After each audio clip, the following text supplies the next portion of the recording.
Hello, Kennedale. Jeff Navarro's Kennedale News, and we're here with another coffee chat. This time with the mayor race. I have Brian Johnson here with me. How you doing, Brian? I'm doing just fine. How are Good. you doing? I'm doing pretty good. It's been a day already. Just so everybody at home is very clear, we just couldn't connect with Thelma Kobach, who's the opponent for Brian Johnson, on just timing. So I wanted to get this out for Brian before early voting next week. But I've reached out to Thelma and invited her to anytime, anywhere I'm willing to do this. So Thelma, when you're ready, we can do a one-on-one similar to this. Also, we don't have any questions beforehand. Brian and I just said, let's just have a real coffee chat, which is the whole point of this, really, is just to have a conversation. It's never been a debate, just to be clear, on people on social media. It was always a conversation. So, Brian, welcome back. All right. It's been a while. You've done this before. We've had this conversation before in the past. We have, and to be fair to everybody, actually, Jeff and I were talking beforehand about video games Absolutely. and Star Trek. So we were doing a lot of nerd talk first. Yeah. And I'm sure, if you want to start that back up, Brian, I mean, we could talk No, about no, we're that good all on the on the day. on the nerd talk. Yeah. Well, it's good. Like, well, again, welcome back. I want you to just give a little bit of your background, who you are. That way, people who are new to the area know who you are. Well, Brian Johnson, I've lived in Kennedale since 1996. I'm a professor of history and government at TCC, where I'm the department chair. South Campus, been there for 34 years. And the last couple of years, I've been doing some adjunct work for UTA just to see how it's different. It's different because there's so many more students, 300 in a class, as opposed to my typical 30. Then I've been involved in city government for 25 years. So a long time. I started out on the P&Z as a member, and then I became the chair of the P&Z. Then I was on council. Then I became mayor pro tem, and then became mayor. And as mayor, uh, it was 7 years where I did things like I was the head of the Tarrant Mayor's Council, Yep. the head of the Tarrant Regional Transportation Yep. Coalition, vice president of the Texas Municipal League, Region 9, I believe. It's been a while. I also served on the 911 board that deals with the 911 district and the homeless coalition in the area. So a lot of experience, and plus National League of Cities. I was part of the Youth Education and Families Council, uh, and I've done a lot of that. And I've also done a lot of volunteer work with One Safe Place, which is a family justice center. So I keep pretty busy. Not to mention you do marathons and you act Oh, as yeah, I've well. done some acting. I helped start Kennedale Theater in the Park, Yeah. along with Linda Grady and Denny Greenfield. Mhm. That was always fun. And yeah, I'm a runner. I like to run. I usually get up around 4 in the morning to run. If you ever saw my Facebook page, you saw recently I ran into a tree branch and it was cut me pretty bad, but that was fine. It's just dark at that time.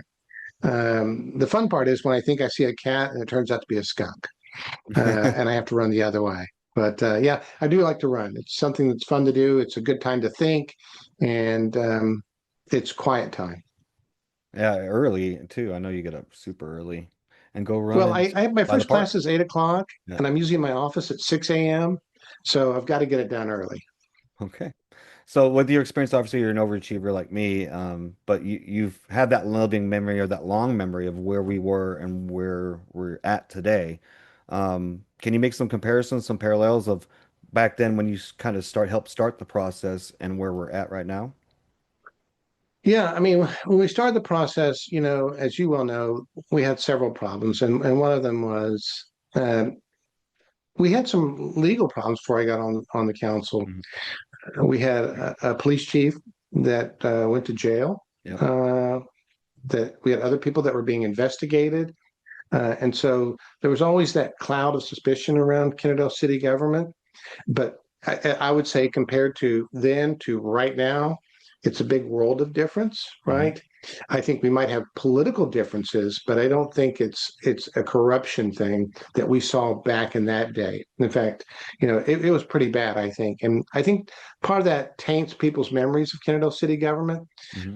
But I just don't think it's that way today. In my years of service on the council, and I mean for people that were supporters and opponents, I never met one of them that was, had evil intent.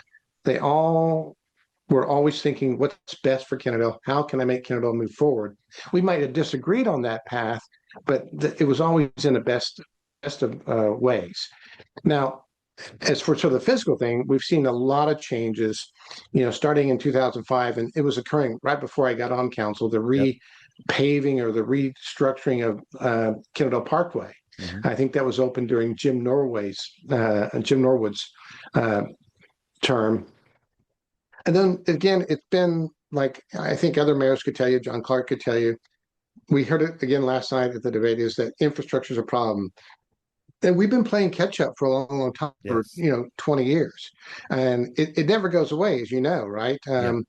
We could fix roads 15 years ago, like if we do just an asphalt seal on top of it and bring it back down the basin and rebuild it up. That's a good 15 to 20 years. But next thing you know, before you turn around, it needs to be fixed again. Yep. And a lot of our roads are asphalt based because curb and gutter is enormously expensive, and so you try to get it on some of your major thoroughfares. But you've seen, I would say, in the last 15 years, you've seen a lot of improvement, whether it's Bowman Springs, um, whether it's new Sublet, Little Road, and all the ancillary roads. Jeff, that you guys have been fixing all these roads that go through these neighborhoods Yeah, that about people have had to 22 of them. deal with Hmm. bad roads for a long time, and you do that in concert with the county, right? The county Yeah. will provide the men uh, and the machinery and the manpower, and we provide the money to pay for the material. And having good relations with the county has allowed you guys really to do a lot there in the roads. For And cheaper. then, and Jeff and I have talked about this before, it's an area where you don't see a lot, but it's so critical to the growth of the city is the work that you guys have done on water and sewer infrastructure. Um, for any type of growth to happen, that's necessary. It's not sexy. It's not something you see out in the open, but it's just really essential work. And I think especially over the last few years, we've seen a real increase in Yeah. doing that kind of work, and that's essential for any future development. And you know this, Jeff, where you might have a 6-inch line running into a 3-inch line, and that's just a recipe for disaster. We're fixing And it, but yeah. this, yeah, the city has been on really on to Yeah. that, and that's good. And I think also the economic development has changed. Yeah, When for I got sure. on, we had sexually oriented businesses at the top. Those are all gone, and now we have a QT and McDonald's and all that. Hmm. And I know the EDC has bought some additional property up in that area, which is what they need to do to Yep. get that all together, and so that we can fully redevelop that area before that 287, 820, I-20 interchange completes. Because once Sir. it's easier to get off that area is going to go really fast. It will. And the fact that we've got 2 hotels coming in is also going to spur further development. So in the last 20 years and accelerated in the last few years, we're seeing that area being able to really have a chance to take off. And it's important to all of us because when you look at property taxes, uh, the way you can lower property taxes is increasing your sales tax base.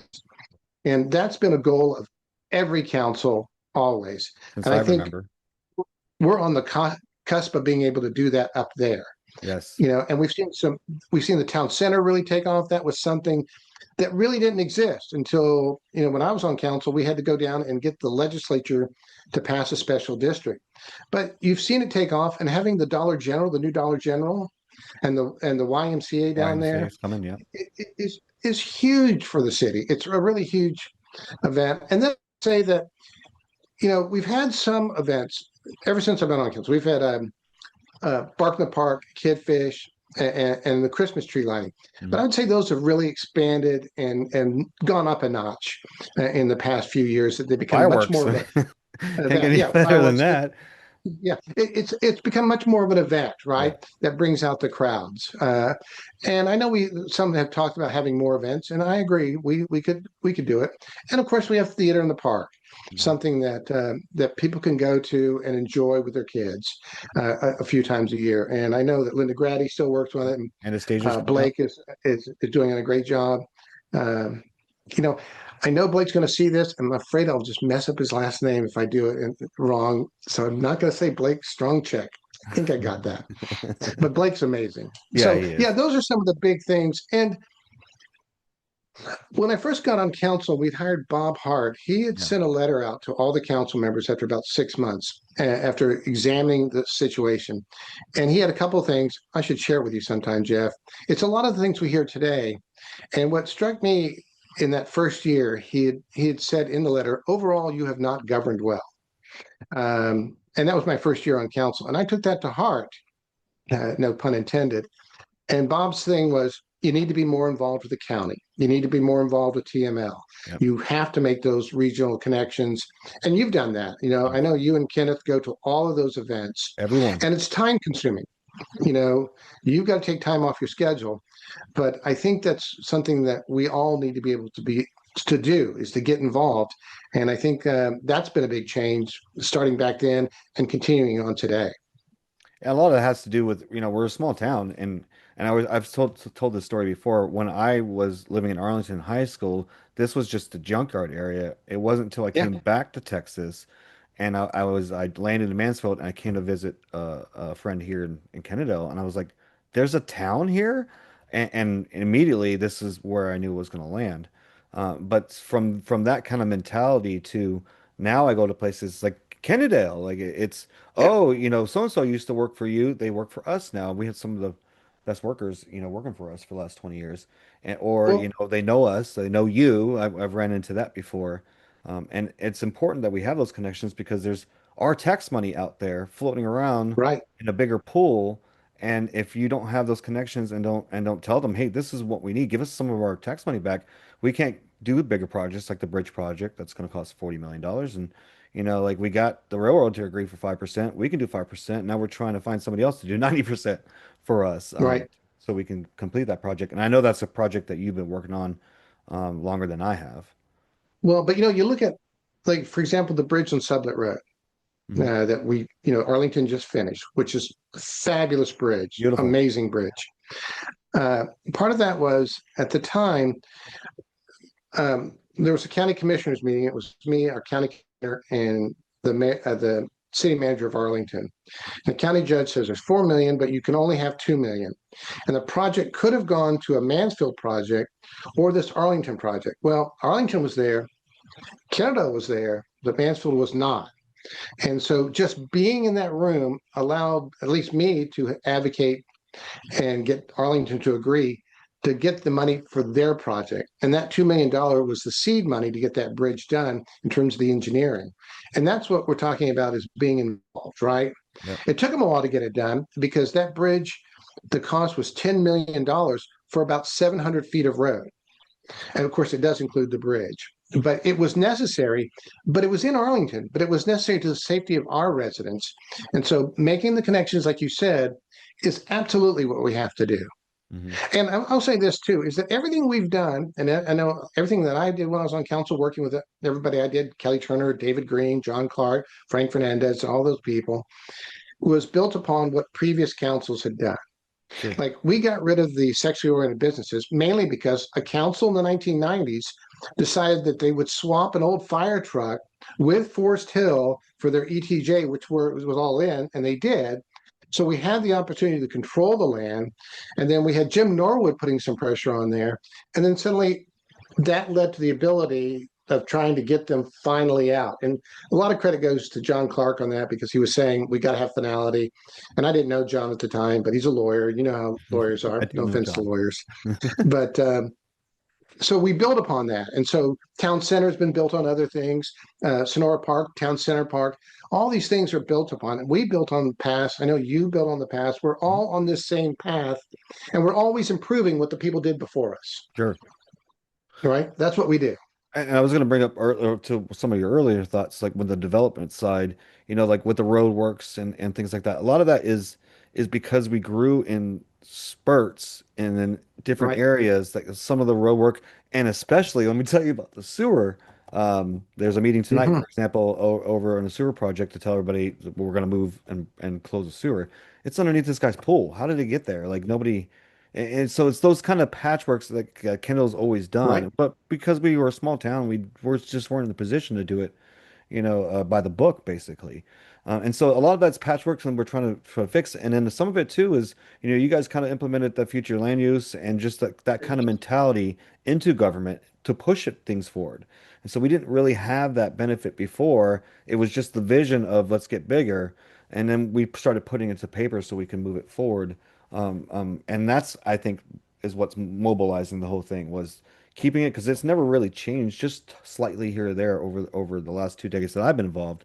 It's been the same vision, but you can see now where that vision has been starting to fill in the gaps. And you and I have known this for years. We've been told since 2011, growth's coming. And I mean, they were really early about it. And sure enough, they're absolutely right. We're about to be bigger than New York City by 2035. They're saying population-wise in DFW.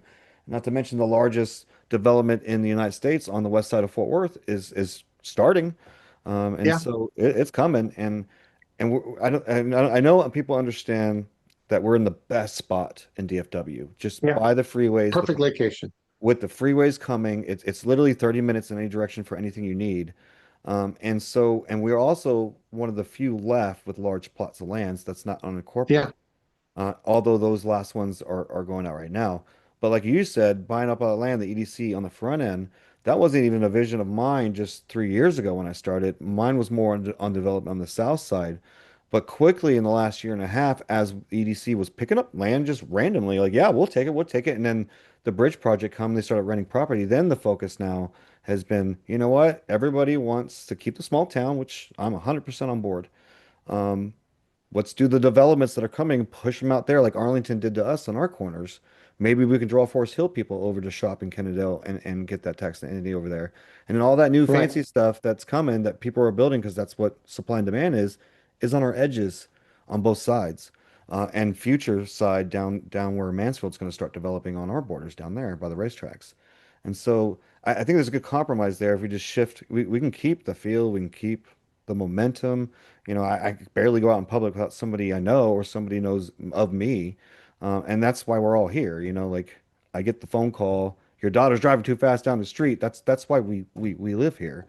It will always be a small town. I never understood like let Arlington take over or we're growing too fast. Like yeah, but we're enhancing our fabric with all these new people who love the same thing that we do, which is a small town with a religious backbone and loves the history of Texas here.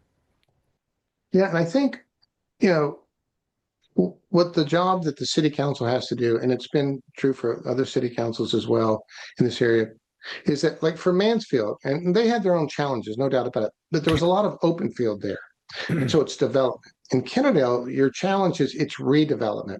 You've got a lot of little parcels of land that have been around for a long time that sometimes go unused forever. And so you have to put those little parcels together to create a bigger parcel so that the EDC can then flip that land to somebody to come in and develop. Mhm. And sometimes, like up in the Oakcrest area, the EDC was very active for a long time because there would be houses that were just abandoned and they were foreclosed, and they would be down at the county courthouse picking up that property to try to clean it up. So when people say, well, the EDC shouldn't be in the property owning business, that's partly true, but they need to be able to assemble land in a timely manner and then try to turn that land over to a business.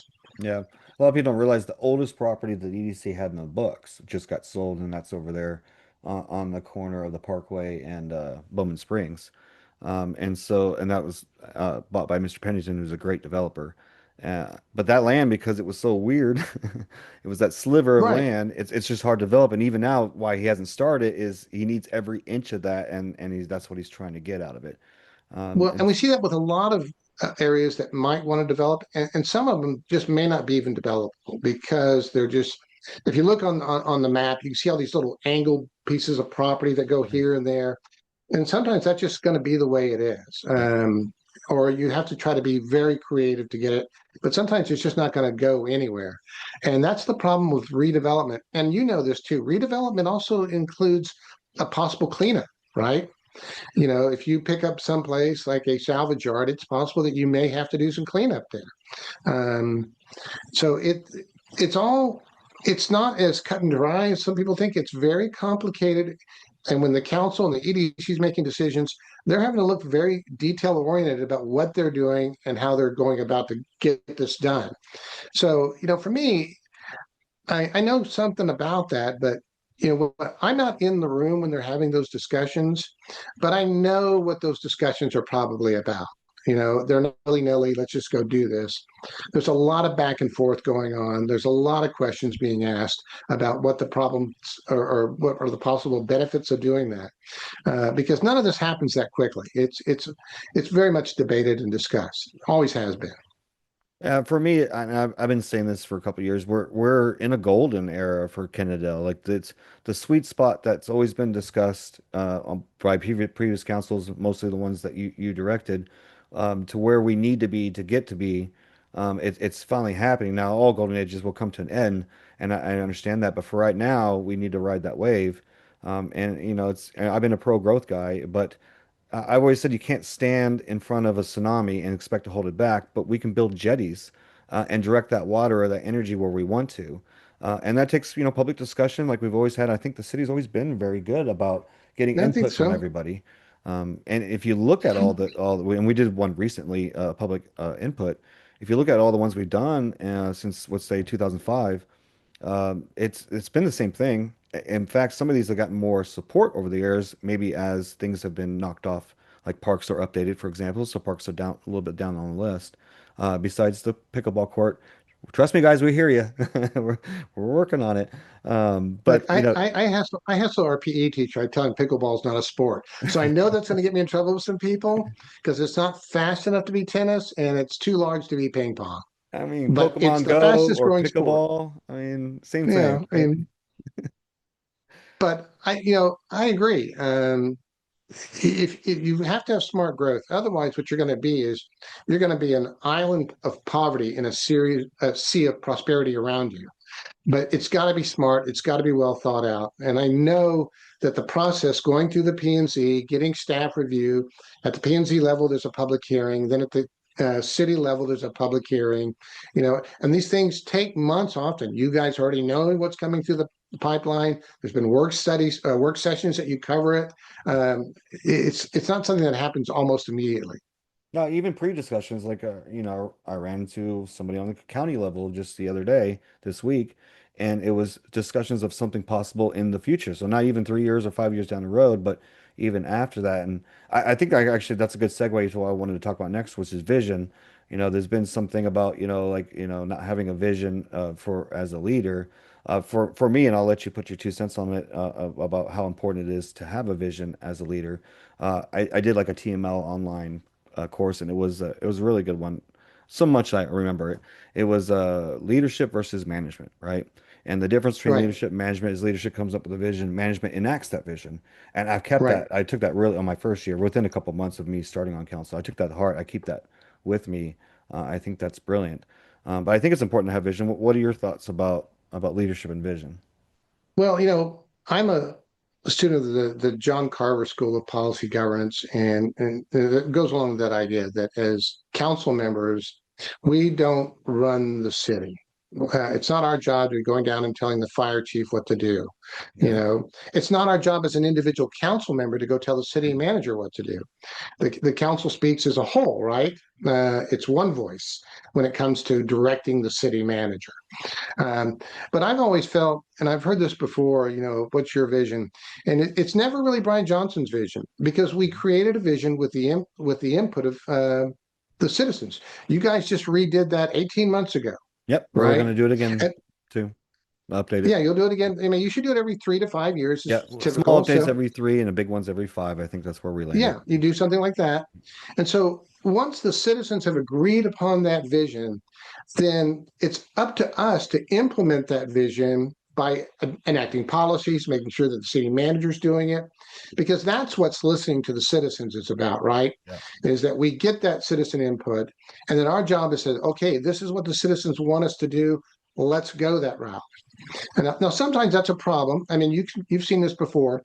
You've got this vision, you've gone out to homeowners associations, you hold public meetings, Mhm. and you're doing all that. And all right, you've got the vision. And then you start working on it. And then some people show up that didn't participate.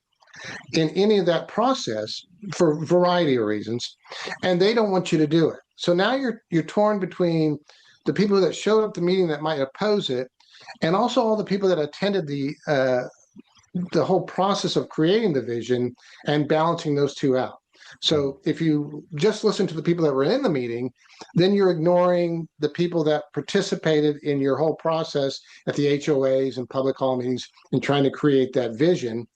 And then you also don't want to necessarily disregard what these people are saying Yeah. just because they weren't at that meeting. So my vision is always going to be based on that comp plan and the strategic plan. It's my job to see what the citizens want and then execute that vision for them. Yeah. And I And the way think, you do that, I think, is you have to have the ability to bring people together. The council, they can disagree, but they also know at the end of the day that once the vote's taken, we're all on board, the will of the right? council is how I put it. Yeah, it's the That's will of my the council, vernacular right? line. It's Yeah. yeah. So if it's 4-1, and once it's done, then the council speaks with one voice, you know, because that person who votes no might be the person who votes yes next time. Yeah. So it's about building a consensus. That's usually my vision: is build that consensus and then move the comp plan, the strategic plan, which is the will of the citizens, forward. Yeah, and for me, it's always been, and that's probably why I'm one of the loudest councilmen in a while. Like I'm always going to put my input, but for me, it's that public discourse should be on there. I'm looking for debate or discussion or compromise. Really, how do we compromise? You can hear me on the dais all the time. Where's the compromise in here? Like, how can we get to where it's a yes? And I think that those are important to get there. But in the end, if it doesn't, or if I fail in my efforts of whatever I feel strongly about.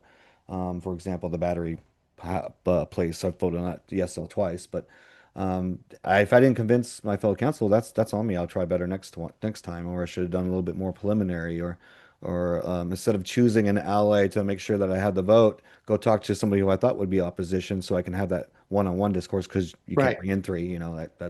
That's against the law. So, and so things that you learn in the process. I think it was Mayor Joplin that said, well, did you learn anything is anything different? I said, no, it's about the same. I've been leadership for a while. It's the same conversation, but uh, looking back in the last 3 years, there's definitely a curve there that you see. And maybe I didn't see at the time, but and you learn as you go. And I think for me, the hottest one, the one that really I struggled with was the habitat one, for a lot of reasons. One, it was something coming down really heavy during an election, during my election cycle, when that's already pretty nasty in general. And then, of course, I heard from the neighbors, and they were pretty against it. And of course, I know the landowner has been trying to sell it for years, and I've spoken with him. And I've always been a private property person, the rights for the private property.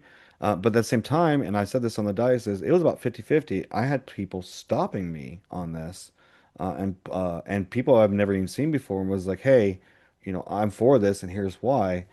So I got, it was 50-50. So in the end, it was like, I'm a representative. This is a representative democracy. This is my responsibility. So make a decision. And I didn't make that decision until very up to the very point. And I'll say the reason why I voted against that was because he said he was going to start in 10 years. That's when he lost me because I'm on the TERS board out there and we don't have 10 years left on that TERS. And so I didn't want No, this development to start way down the line. And that's where he lost me. The TERS is almost done, although I want to try to get an extension, but we're just now starting to develop that and to utilize that TERS. And I didn't want to lose that. It's such a rare thing. I think we can get an extension. I think Yeah, we I could think so get the too. partners. Yeah, I think that's possible, and that would help that growth in that area. I think so, especially again, I see we're on the golden era, but I see pieces just even around the county with all the connections that we have just falling into place and things just moving around that I think will highly benefit Kennedale in the long run, um, to get some of these stuff that we've been trying to get done for years. Yeah, like I said, I do think that the Southeast Connector project is going to be a big benefit to Kennedale. Absolutely. Uh, yeah, I think that's amazing. So last night you said you obviously had the debate. I had to miss it. I had an HOA meeting, so my Well, responsibilities were there. But I was bummed the minute I found out. When I was done, I was about to head out to try to catch the end, and then I got a text saying it was over. So I was pretty bummed. But is there any one question or one topic that was brought up last night that you might want to expand upon because you only have the 3 minutes that we can banter about? I'll say this. we all know that politics can be pretty negative at times. But I didn't stay for the school board stuff because I get up at 4 o'clock in the morning to go run. I was getting a little bit tired. Uh, but I will say this about all the candidates. I thought it was refreshing, whether it was James Conner, um, Melissa Bryant Griffith, and Ryan and Thelma. It was a very polite conversation, which, in today's area, you expect people to be, uh, yelling or whatever, insulting people. But it was also amazing to me that there was a lot of area of agreement. I mean, they all had sort of the same ideas on a lot of topics, some different than others. But I was pleasantly surprised, and I think it's a good group of people who are running, and that makes me hopeful for the future of Kennedale. And we all know that online stuff can get pretty nasty. Mhm. I'm sure you know that. Um, No, I don't. I've taken the approach is that, yeah, I have a page and I'll post some stuff, but I'm not out there, you know, um, engaging back and forth online. I'm one of those people that, hey, if you want to have a talk, let's talk. Let's go to Starbucks or whatever, and we'll sit down and talk. But no, I thought the questions were good. There were some great questions on economic development, uh, and some. It's amazing to me that a lot of it stays the same. How do we get more economic development? We've been hearing that for a long time. We know we've got to get people going into the town center, that they're moving out toward Arlington when they go shop. We all know that. I knew that. Jan Joplin knew that. Linda Rhodes knew that. John Clark knew that. Hollis Matthews knew that. They all know that. Brad knows that. And so it's always a struggle on how we're going to change that. Um, and then the infrastructure question was, big. And like I said, I think sometimes memories are short because I think James Conner actually made this point. He said, "No, we've been doing roads for a long time. Look at the back of the budget for the last, forever. There's always a road project in there, right? And just like for you guys, every year there are road projects that you need that are on the schedule. And my guess is that you have road projects on the schedule for the next 3 to 5 years, Absolutely. saying this is what's coming here. This is this year. This is this year, and as we go right along. So I sometimes."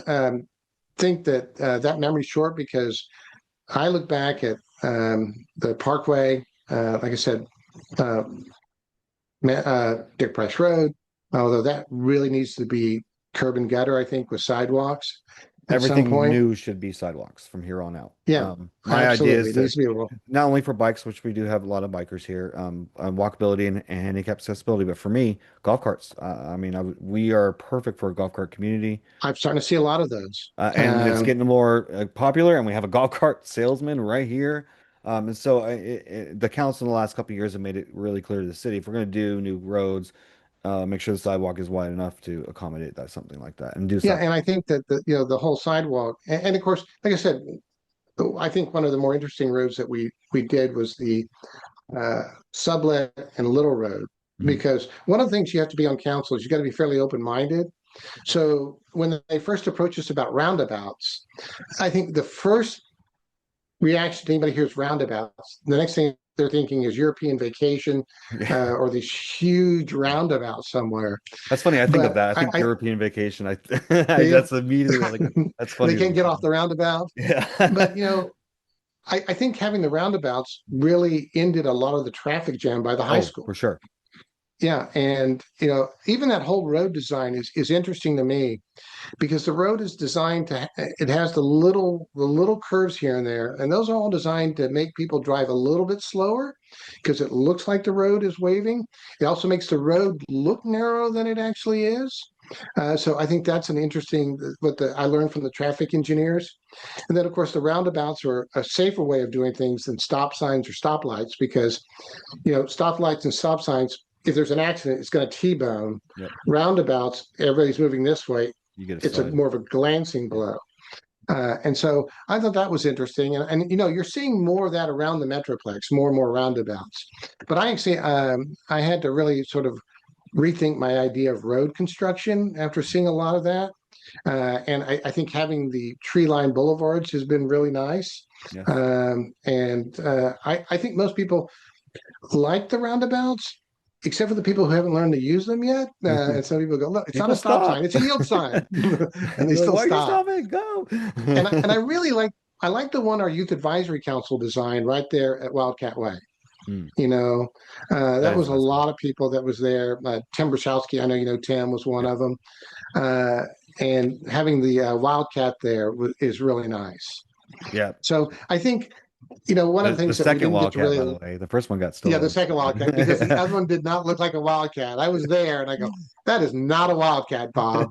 And so I don't know where that Panther is. It's somewhere. But I think that's interesting that we did those roads.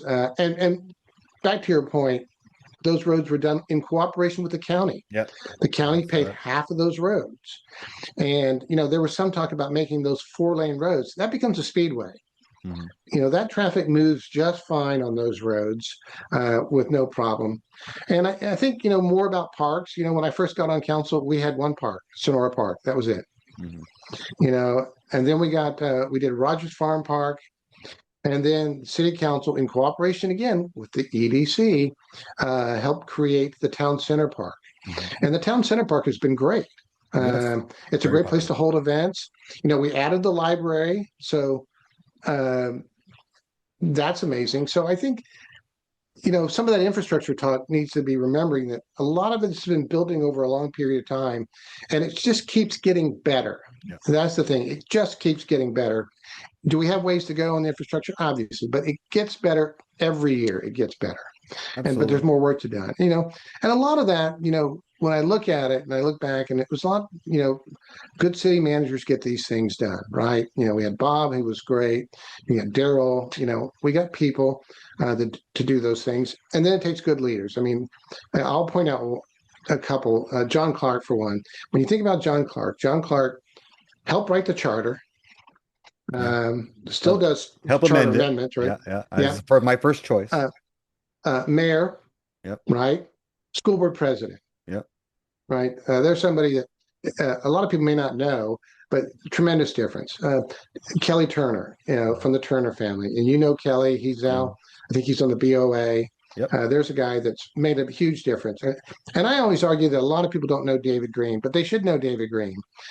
David Green, I think, is maybe one of the most influential people in changing Kennedale around. When I got on city council, David's a firefighter in Coppell, and I didn't know him from anything except that, he was just some big guy. And he I was saw the my one who christening said, look, of the kid yeah, wedding. he said, we really need to start professionalizing our city government. And he was right. And I think at that point, I think that's where things started to change around. And between him and John Clark and these other people, Ronnie now, they got that ball rolling. And fortunately, ever since then, we've had councils all the way up to today that have been doing a tremendous job in keeping all that stuff moving forward and expanding on it, and even coming up with new ideas, Yes. which has been great. Yeah, and I kind of said this on another coffee chat about how, in the past we've just kind of been below par because of, our finances basically, but that's the same mentality is getting it more professional, more on par, less shortcuts, let's patchwork, let's do it right so we can be right moving forward. And that includes the infrastructure, like the roads. Like one thing I think that Daryl does very well is collecting information. He loves that, and I love that too. So, for example, we had a road study worth every penny. And they did it. They went and scanned for those people who know. They went and scanned about almost 100,000 miles, if I remember off the top of my head, of road work in our area, 6 by 6 square miles. That's a lot of road work, and give us like a grading of what roads were where they were. Overall, we're pretty good, and a lot of that's because of the consistency of the last 20 years and the expansion of thoroughways to alleviate traffic. But it really let us narrow down the 10. Like, yes, we know we all get the emails. You got the same emails I get about road work on the same roads that we've been talking about for some years. But now we know which ones are the worst, which ones, are utilized. And things like roundabouts are great because they do increase traffic 30%, which is needed because the vineyards were about to be built, and my HOA Brookstone was half built, and then of course the things around the corner. And people don't understand that people predict this. They can calculate the capacity of the area of the population of Right. future growth, And that's how the county approaches it. Well, guess what? We have to make this a 3 lane or 4 lane highway now because we know in the next 20 years they're going to increase traffic at least, 200%. And so that's why they will expand. And so there's a lot of protections and a lot of things in the works. But sometimes the county just goes, "Oh, by the way, we're doing this tomorrow," and we're like, Right. "Great, you're paying for it. We're happy. Please go do that road work." And that happened just this past year. But it's something they talked about forever, and it was like, now here it is. Yeah, and But see, that's one of the things about you were talking about road design. You've added the vineyards and you've added the Brookstone, and yet those roads still handle well because what the traffic engineer says that 4 lane doesn't necessarily stop it. What you need is to have the Mhm. turn lanes. It's people turning left that cause the backups. And so Yes. having the medians of the turn lane can make that stuff happen. It may sound counterintuitive, but like you say, the studies will show that on some of these roads, that's a better way to go. Yes. I Because know for me, if you take Sublet when I'm running in the morning and I'm heading toward Arlington and it's a 4 lane road, they are going there really fast. They are zipping by there. And you don't see that as much. Yes, people do speed, but I think not as bad as it could be. yeah, my only complaints about the current roundabouts, which I made it very clear on the dais too for future roundabouts, is just the size. I think one size bigger on all of them, which it probably was just impossible by land standards, but that would have been perfect for those kind of weird connections there because generally we're supposed to hit the blinker to tell the person behind me and in front of me that I'm about to take a right so he can go this way. But you can't do that and turn and then take a immediate right turn, and that's the issue. So, What I've what made are it very these clear, very blinkers you're referring to? What are these yeah. blinkers? I have No, no idea what we those use do. blinkers in Texas, or we use the one, two, whoa blinker. That's a Right. blinker too, right? But I made it very clear, all future roundabouts, I'm all for them, just not bigger, please. Just give us time as drivers and it will allow more flow as well, because you have a couple more in the system coming in and out at any given time. Just do what it takes. But yeah, it's important. And Yeah, because then, lights are expensive. yeah. I know people don't understand that, but lights are expensive. Yeah, one of the things that we've been doing the last couple of years is because we go to the TML events, we see the solar stuff, and so we've Yeah. been managing to test to see if this is a viable thing for Kennedale. We did that on Spring Branch, for example, and a few others, Pennsylvania. There's a few others just kind of Yeah, I've scattered seen them. around. And it's really cheap. And these things are like 5 grand instead of 120,000 plus or quarter million actually. Some of these the bigger ones, and we have to get the electric company to agree to it as well. And in some instances around us, the county to agree with it because it's not our road. But it's a way cheaper option. It's such an easy fix, and if it's the longevity's there, and we're not having to clean it or do weird things to it, it's an easy fix to bring more lighting in the older neighborhoods. But that brings up something that what you're saying is another topic is that when when you go to TML or if you go to NLC, this isn't like a vacation. You are in meetings all day long. All day. And one of the reasons you're in the meetings is because other cities are doing things Mhm. and they may help you solve your problem. And then of course there's always a hall with all the latest inventions that help city governments. And it could be a vacuum truck, it could be, An a autonomous lighting system, lawnmower. That's right? I'm trying to get it Autonomous for the park. lawnmower. I'm trying to It could get be one for something. Sonora. Yeah. Or it could be a service, a Yep. service that allows citizens to be able to track where every dollar goes, see Sure. where every chat goes on a website, right? Mhm. So attending those things is important because it allows you to get training, right? You're a certified CMO. public official now, right? I am. You got all your credits in, Yep. I got all my and it credits. becomes something that you learn from other cities, some of the pitfalls they've had.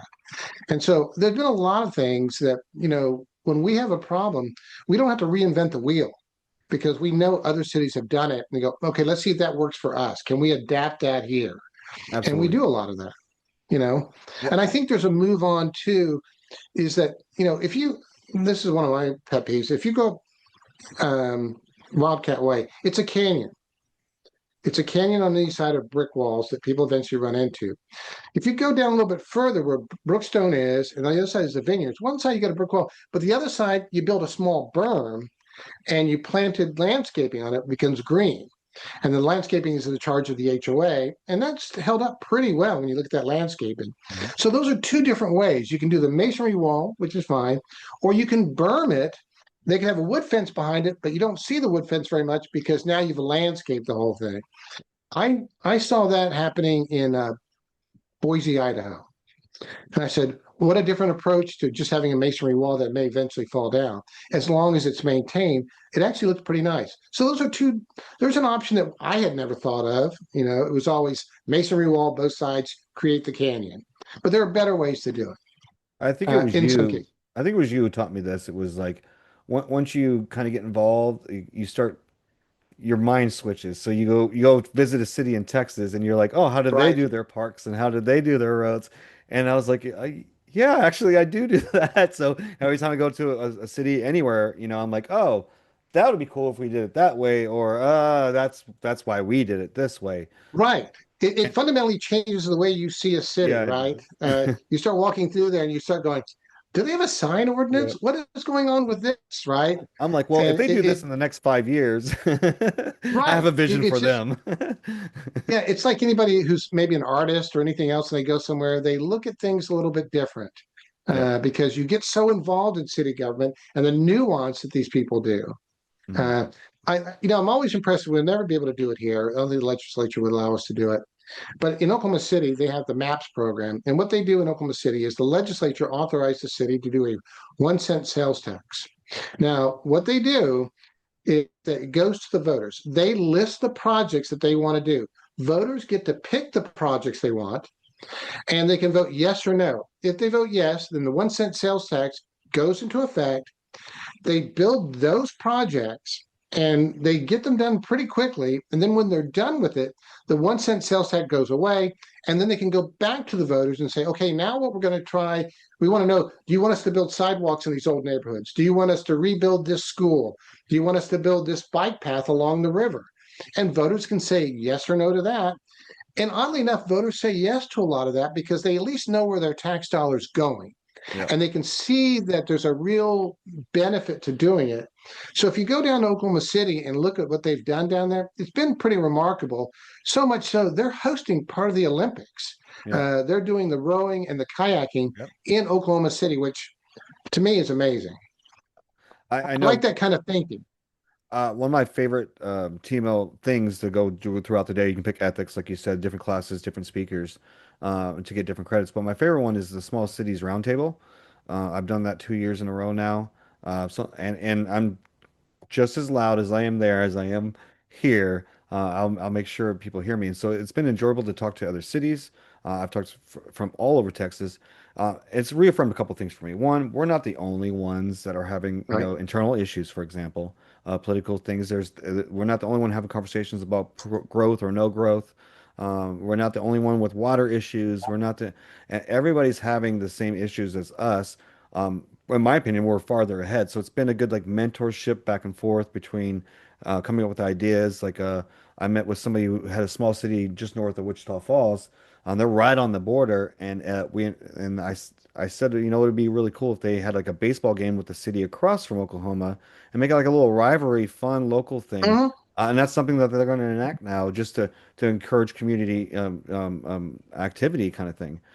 So it's just good to have that kind of connection and that round table and that open discussion because we can learn a lot of things that we can bring back or I just got back last week from the first round of leadership training. I was at the same table with the TML president and the incoming president. So making those connections now where they're moving around saying, hey, if you need help, we're here for you. Kennedale's here for you. So it just kind of again spreads it around and helps out like we were talking before. But that's my favorite one is to talk to small cities. It just kind of reaffirmed to me that we're not that unique. We're having the same issues as fellow Texans. No, I tell students we copy all Yeah. cities do, right? Because they may watch a city doing something and go, okay, and then it doesn't work for that city. We know not to do that, right? We Yep. have evidence not to do that. But then we might find a city that does it pretty well, and we go, okay, let's see if we can model what they're doing. Does it fit here? And that's the key, right? It's like sitting at the round table with those other cities, and you start hearing some of the same themes over and over again, right? Here's a problem. You go, oh yeah, we've got that problem too. So those kind of connections, like with TML, NLC, are always important to have. Mhm. They're critical to being an effective council member. Sure. Let's switch gears to a little economics. Again, you and I could do this all day. We can have hours and Macro or micro? I like micro, macro. actually. Micro, not so Yeah, much. yeah, yeah. Micro, which has been my worst subject, by the way. When I first volunteered to this 2009, it's been something I worked on over the decade, to get a little stronger and just understand, especially as a businessman myself. But ideally and simply, we make money from out there, bring it in here and spend it. And that's been a goal of your council in the past that you were part of, even before you were mayor. How do you Yep. see we've come since coming back to this now years later?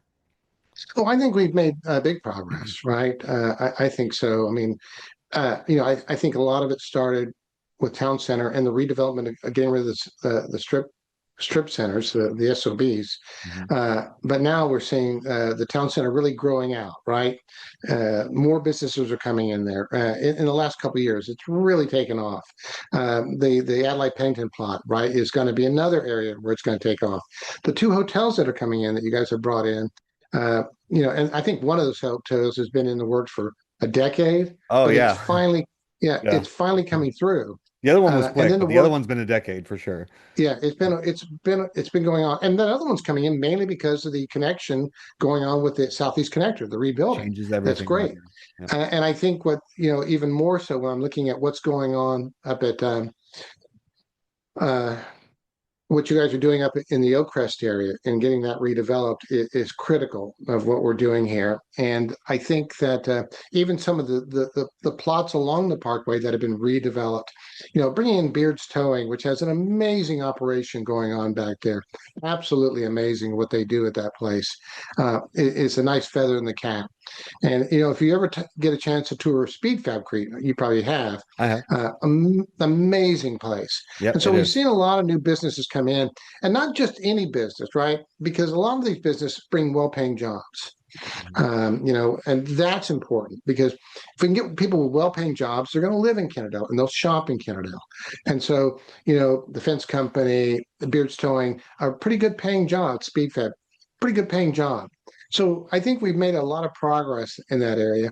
And now you've got the next, is it AutoZone coming in Yep, it is. or AutoNation? Which one? It's AutoZone, and that'll be anchor for development in the back, like it's always been Yeah. talked for a And long so there's time. another development coming in because, like you said, it's a prime time to get those things done. Yeah. And again, a lot of the stuff that you're doing right now is made possible because the economic development work that's going on, Yep. right? Because not only are they paying, you're getting additional sales taxes, but you're getting additional property taxes, right? And you're able to get those kind of things done. And so I think that's been very impressive. Yeah, and that's exactly what's been going on. Like again, it's been like, and you got my text when we finally showed the sales tax kind of increase from the year before. We're kind of moving that needle. That's always been a hot topic around here since I can remember, which was reducing the tax property. But and I think you feel the same way. I'm a proponent. Like we need more rooftops for a lot of reasons. One, Yeah, share the burden, but two, right. as a business owner, they're not going to build a grocery store for 5,000 people. Like when there's one nearby, there's just they won't survive. And me and myself, even when I first started my business, uh, 15 years ago now, I had to wrestle with the fact that do I pay for an office around here, like a storefront of some sort to do Hmm. computer repair while I survive? And in retrospect, I would have went bankrupt a long time ago. The cost would have been beyond it. But that could change now. Because there's more people around and there's just more ways for me to make money, and rent's not cheap around here. So for office space, and so I've always been a proponent. If we have more people, then we can get these things. And finally, we're at 10,000. We just cleared it last year for the first time. So that puts us in a whole different bracket. And it's that 10, that 15, that 25, that 75, that 125, that 250, the 500,000, the 1 million plus. That just brings in different players. But all these people, and if you don't believe me, go watch Bar Rescue. I think that's a great example of what businesses do, Walmarts and everybody, is they evaluate what's in the area, what the bars, how many, is it oversaturated? Is this, are we competing on the same level? And then they evaluate if it's a viable business. But the biggest crutch to that's always been population. We needed that, It has. And, whether it was nearby you or know, but underneath us. Yeah. And in 2008, I believe, we had a study done by the Buxom Group, and they do an economic study. What they do is they take the center of town and then they make a mile circle and then a 2 mile circle and a 3 mile circle. And what they found is, as you were saying, there's a lot of growth east on 287, but not as much that could be on. And I think James Connor said it best last night on that south end, Hmm. down that area. And so, yeah, you would need some rooftops there, and it's got to be a smart growth, and that's where everybody debates, right, on what kind of development we need to see there. But I think it's important to know that whatever development goes in, that when they build that development, they build those streets and they build those water and sewer lines. That's the developer building those Yep, streets not us. inside that neighborhood. Not us. We don't build that. What we do after they're done is that we take control of those streets and then maintain those streets and those water and sewer lines. But their job is to put in all that stuff, and then they're also adding in their impact fees, Hmm. water impact fees, wastewater impact fees, road Parks. impact fees, park fees, park dedication fees, Hmm. and all of those are off to help offset new residents so that the older residents aren't paying for that additional development. Yeah, But and I think most people agree that development is needed. All we're disagreeing is on maybe is what kind of development we sure. need, right? I think that's where, and I think there's, like you said, there's probably some middle ground there that people could all agree on. For me, Just got to it's find it. for me, it's the science behind city growth, right? You have to have a certain percentage of everything. For example, my Right. biggest fear is first time homes. We need first time home development, and whatever that looks like, because if we don't have a life cycle of residentials in here, we won't grow. We'll become a Dairy Queen town, and a lot that has to do is young families who can afford to live here, and then I age out because I'm an empty nester trying to downsize, and we might either swap or I will leave, and they will take my house, and then a new first-time family takes theirs, and it's that whole cycle in a town.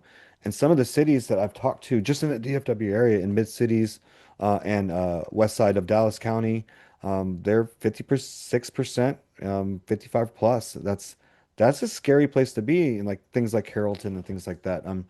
And so that's been one of my concerns is to make sure we have cycles. So even the apartment complex, yes, they have a place, and there should be a small percentage. Now, I think we've already met that percentage per I think capita, so. at least this at this point of our development.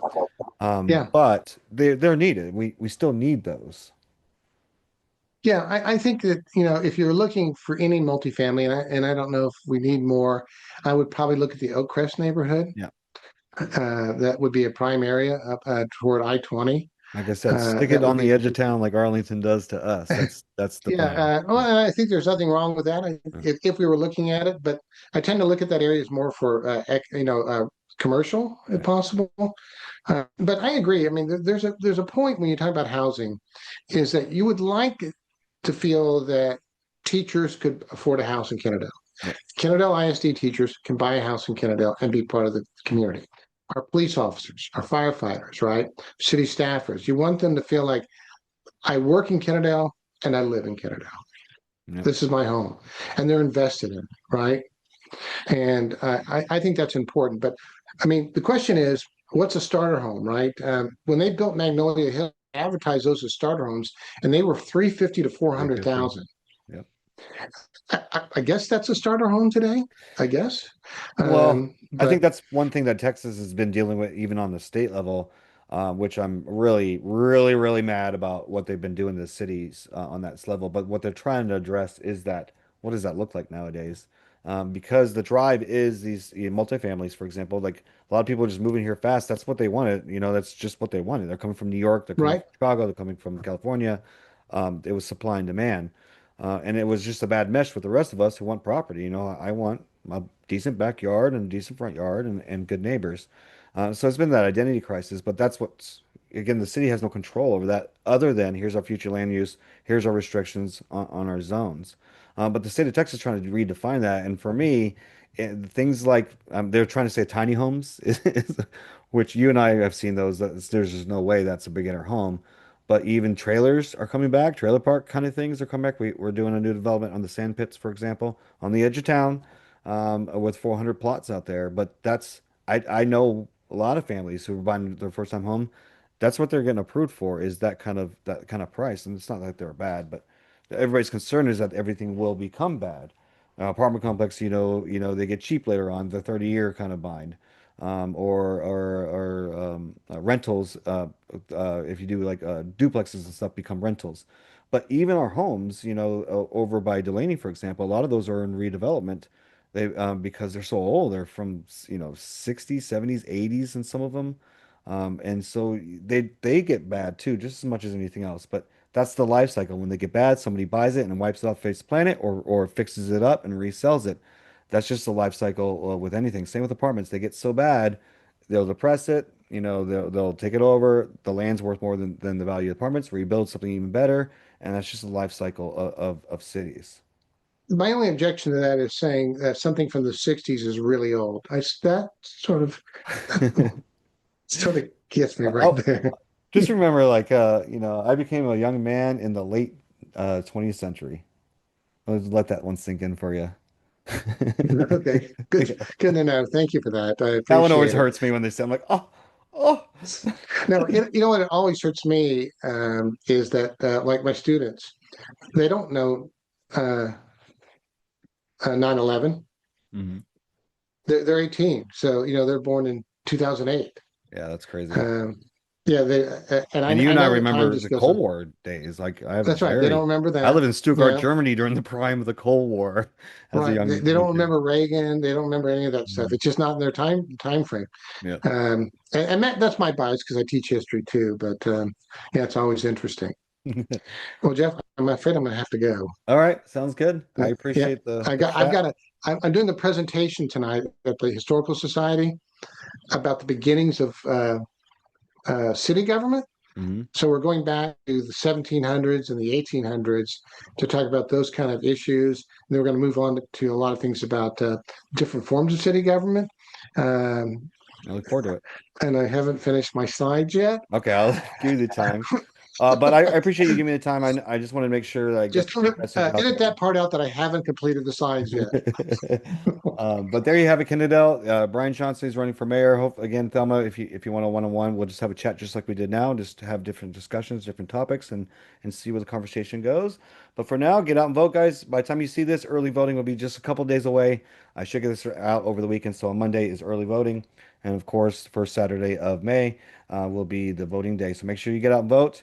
If you have any questions, reach out to any of these candidates on their Facebook pages, or if you can't get a hold of them, reach out to Kennedale News. I will connect the dots for you. But for now, this is Jeff Navarez with Brian Johnson on another coffee chat. Thanks for being a guest. Thank you.